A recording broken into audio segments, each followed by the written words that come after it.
yon para sa kapatid po nitong kaibigan ko. Ito po siya. Ina. Ina.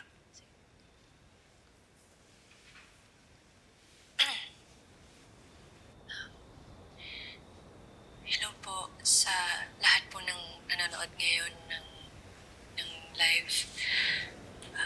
Ako po si Ina. Kawawa naman yung bata. Kapatid ko po may Sunod-sunod naman ang dagok sa buhay ni Ma'am Ina. nandito siya po ngayon sa Gusto kong puntahan si Ma'am Ina. Medical Center. Makapagbigay man lang tayo ng tulong kahit konti lang. Mag-aabot din ako, Kuya Edwin. Sige. Paniwalang-paniwala naman kayo. Baka nakakalimutan nyo na yung ginawa niyang panluloko kay Ma'am Orina. Dandahan ka naman sa pananalita mo, Twinkle. Kilala ko si Ma'am Ina. Hindi ako naniniwala sa mga binibintang sa kanya. Meron siyang maganda at mabait na puso na mukhang wala ka nun. Ha? At saka kung ayaw mo tumulong, di kim-kimin mo na lang sa sarili mo. Ajit ka, Edwin. Bakit? Lawyer lang ni Ina ang peg. Sino mag-defend? Ano? Sige na. Ano? Ito eh. Ano, Edwin? Kaaway-away pa kayo. Sir. Sir, What's happening here? Wala po. Meron lang po. Pinapanood nila yung video ni Ina. ito po. Nandito siya po ngayon sa ICU sa Ladera Medical Center.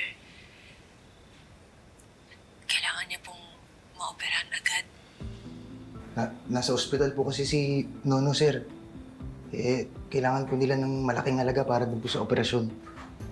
Yung nag-iisip po kami kung paano kami makakatulong eh. Oo nga po. Yung kapatid ko po may congenital heart defect po siya. Kailangan niya pong maoperahan agad.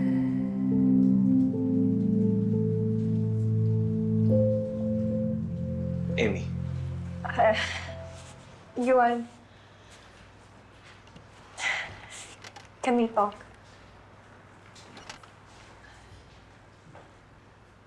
I just want to apologize dun sa nangyari sa atin ng isang araw.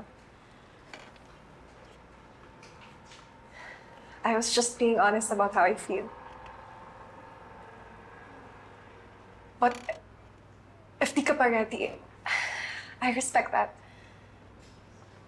But I'm also willing to wait. At dahil dyan, I wanted to invite you for lunch. Para naman makabawi ako.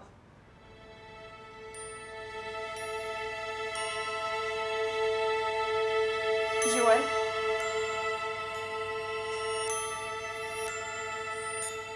I'm sorry, Amy. May kilala akong gawin.